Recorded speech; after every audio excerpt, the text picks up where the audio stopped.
Hello, तो कैसे आना हुआ हमारे एक और नई हॉरर वीडियो के अंदर। तो आज आप लोगों को लग रहा होगा कि ये वाली डॉल, जी हाँ, जो मेरे हाथ पर ये डॉल आप देख रही हैं, ये क्या क्यूट लगी आप लोगों को?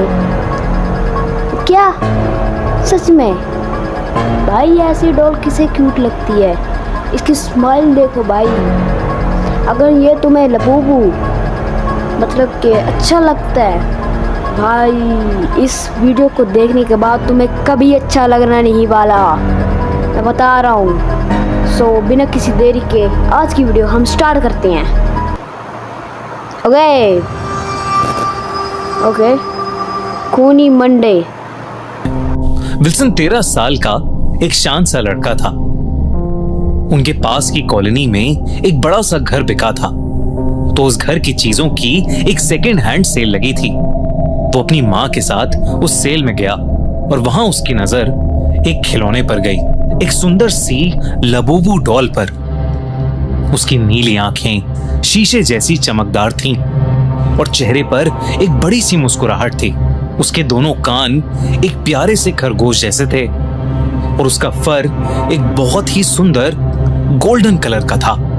पुराना होने के बावजूद भी विल्सन को उस लबूबू डॉल से एक अजीब सा लगाव महसूस हुआ। साथ ही साथ उसे पता था कि अगर वो ये लबूबू डॉल अपने दोस्तों को दिखाएगा तो सब बहुत ज्यादा एक्साइटेड हो जाएंगे और वो भी बहुत पॉपुलर बन जाएगा।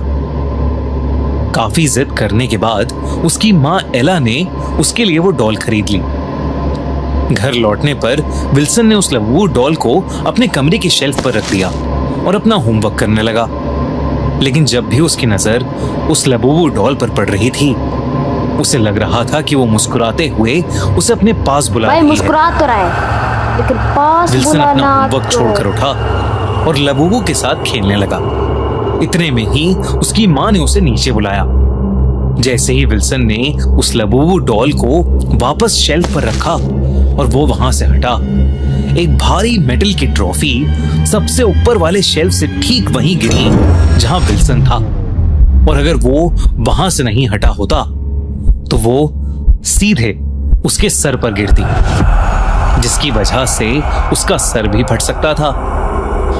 विल्सन घबरा गया, लेकिन मम्मी की डांट से बचने के लिए ट्रॉफी वापस रखकर नीचे चला गया।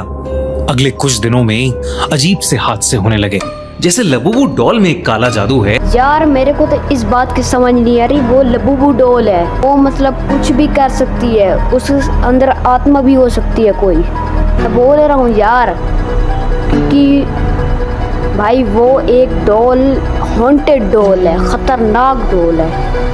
मतलब कि भाई अगर तुम्हारे पास है तो भाई उसको फेंक दो।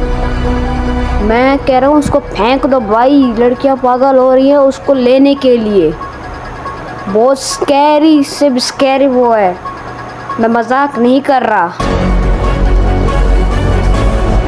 विल्सन जब जब लबूबू डॉल से खेलता, घर में चीजें अपने आप गिरकर टूट जाती। कभी घर का बल्ब एकदम से शॉर्ट हो जाता, तो कभी घर की ग्लास विंडोज में क्रैक आ जाते। ये सब अब बहुत ही फ्रीक्वेंटली होने लगा था। विल्सन को अब ऐसा भी लगने लगा था कि जैसे जैसे दिन बीतते जा रहे हैं, उस लबूबू डॉल की स्माइल अपने आप थोड़ी थोड़ी कर और बड़ी होती जा रही है। विल्सन ने सारी बातें अपने पापा को बताई। उसके पापा ने इन सब बातों को नन्हे से विल्सन का वहम समझा, लेकिन फिर भी उसका दिल रखने के लिए उन्होंने उसकी बात मान ली। उसने उससे वो लबूबू डॉल लेकर अपने पास रख ली और वादा किया कि वो उसे कल एक डंप यार्ड में फेंक आएंगे और उसके लिए ढेर सारे नए टॉयज भी ले आएंगे। उस रात जब विल्सन सो रहा था तो एक बहुत बड़ी धम की आवाज हुई और फिर विल्सन को उसके पापा की चीख सुनाई दी। विल्सन की जब आंख खुली तो उसने देखा कि वो लबूबू उसके चेहरे के बिल्कुल पास पड़ी थी और मुस्कुरा। भाई मैं कह रहा हूँ ना, अगर तुम में या किसी ने भी थोड़ी सी भी अकल होगी तो वो वहाँ से भाग जाएगा। एक सेकंड भी नहीं रुकना यार। वो तुम्हें आते हुए मतलब उसे ही देख रही थी। उसका चेहरा देखो, विल्सन उसका ने चेहरा उस लबूबू देखो, डॉल को नीचे फेंका। इतना मतलब हॉरर लग रहा है यार। उसने देखा ओके, कि उसके नेक्स्ट देखते पापा हैं। सीढ़ियों से नीचे गिरे पड़े हैं और उन्हें बहुत चोट आई है। उसकी मॉम फौरन उसके पापा को हॉस्पिटल लेकर गई और उन्होंने विल्सन को घर में ही रहने को कहा। कुछ ही पलों में सोफे पर लेटे लेटे विल्सन की आंख लग गई। मतलब हॉरर लग रहा है यार। ओके, नेक्स्ट देखते हैं। रात गुजरी और उसकी मॉम ने उसे उठाया तो उसने देखा कि वो लबूबू डॉल अभी भी उसी सोफे पर है। उसने अपनी Obviously मॉम यार। को सब बताया और उसकी मॉम ने वो डॉल घर के बाहर वाले डस्टबिन में फेंक दी। विल्सन को लगा कि शायद अब सब ठीक हो जाएगा, लेकिन उस रात विल्सन ड्राइंग रूम में बैठा टीवी देख रहा था जब अचानक से उस कमरे में पड़ी एक रॉकिंग चेयर अपने आप हिलने लगी। जब विल्सन ने गौर से देखा तो उस चेयर पर वही लबूबू डॉल पड़ी थी। जैसे ही विल्सन ने उस डॉल को देखा, उस डॉल की आंखें भी मूव हुई और उन्होंने वापस विल्सन को देखा। विल्सन बहुत ज्यादा डर गया। अगली सुबह वो उस घर में वापस गया जहां सेल लगी थी, लेकिन वो घर खाली था। तब उस घर के गार्ड ने उसे कुछ ऐसा बताया जिसे सुनकर विल्सन के होश उड़ गए। गार्ड ने बताया कि वो लबूबू डॉल घर के बच्चों ने चाइना की एक टॉय शॉप से मंगवाई थी और जब से वो उनके घर में आई तब से सब बर्बाद हो गया। उस घर के चारों लोग बीमार पड़ने लगे। फैमिली में पैसों की दिक्कत शुरू हो गई और धीरे धीरे करके सब एकदम पागल जैसे हो गए। वो लोग हमेशा एक दूसरे से लड़ते रहते थे और कुछ ही दिनों बाद उन्होंने ये घर बेच दिया और साथ ही उस लबूबू डॉल को भी। उसने एक बात और कही कि घर के अंदर से अक्सर किसी के अजीब ढंग से हंसने की आवाजें आती थी, पर जब से वो लबूबू डॉल गई है तब से वो आवाज आनी बंद हो गई है। एक दिन विल्सन उस डॉल को लेकर अपने स्कूल गया और उसने उसे अपने प्लेग्राउंड में फेंक दिया।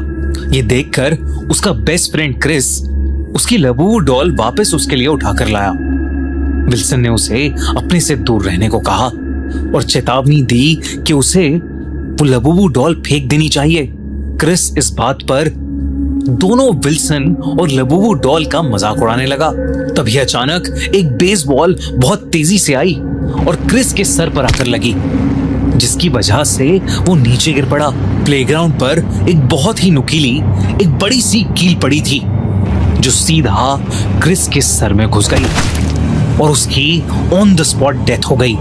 स्कूल में सबको लगा कि ये एक फ्रीक एक्सीडेंट है, लेकिन अब विल्सन को एक चीज समझ आ गई थी कि वो लबूबू वाकई किसी शैतान का रूप है। उसने उसी दिन उस लबूबू डॉल को काट पीट कर उसके अलग अलग पार्ट्स को भी जला दिया।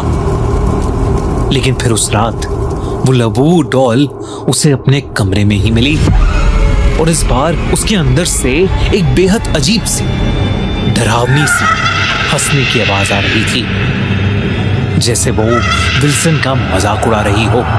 विल्सन डर के मारे रात भर नहीं सोया और उस हंसती हुई डॉल को देखकर कपकपाता रहा। अगली सुबह उसके पूरे शरीर पर किसी के दांतों के निशान थे। विल्सन के पेरेंट्स ये देखकर काफी डर गए थे। जब विल्सन ने अपने साथ हो रही सारी चीजें अपने मॉम डैड को बताई तो उन्होंने तुरंत एक प्रीस्ट को बुलाया। उस प्रीस्ट ने जब उस लबूबू डॉल को देखा तो उसने देखते ही उनसे कहा कि ये डॉल कोई आम खिलौना नहीं है, बल्कि एक बहुत इविल एंटिटी है। उसने सबको घर खाली करने को कहा और उस इविल लबूबू डॉल को एक पूजा करके एक मजबूत लोहे के बॉक्स में बंद कर दिया और उसे उसी घर के पास दफना दिया जहां की सेल से विल्सन उसे लाया था। विल्सन और उसके पेरेंट्स को लगा कि शायद अब सब ठीक हो जाएगा, लेकिन अगली सुबह उन्हें पता चला कि उस प्रीस्ट की एक रोड एक्सीडेंट में डेथ हो गई है। विल्सन और उसके पेरेंट्स ने यह खबर सुनते ही उस घर को बल्कि उस शहर को ही छोड़ दिया और कहीं दूर रहने चले गए। और उस दिन के बाद से उस लबूबू डॉल ने विल्सन को फिर कभी परेशान नहीं किया। पर आज भी विल्सन को उस लबूबू डॉल के डरावने सपने आते हैं। दोस्तों आपको नो गाइस, लगेगी हैं, अब लगेगी मतलब लबूबू डोल आप लोगों को फिर भी अच्छी लगेगी भाई। अब ये देखो भाई, मैं भी दूर रह रहा हूँ उससे, बस गई, खत्म हो गई। सो आप लोगों को वीडियो कैसी लगी, अच्छी लगी तो लाइक कर दो, चैनल को सब्सक्राइब कर दो। तो मिलते हैं नेक्स्ट वीडियो में, तब तक के लिए बाय बाय।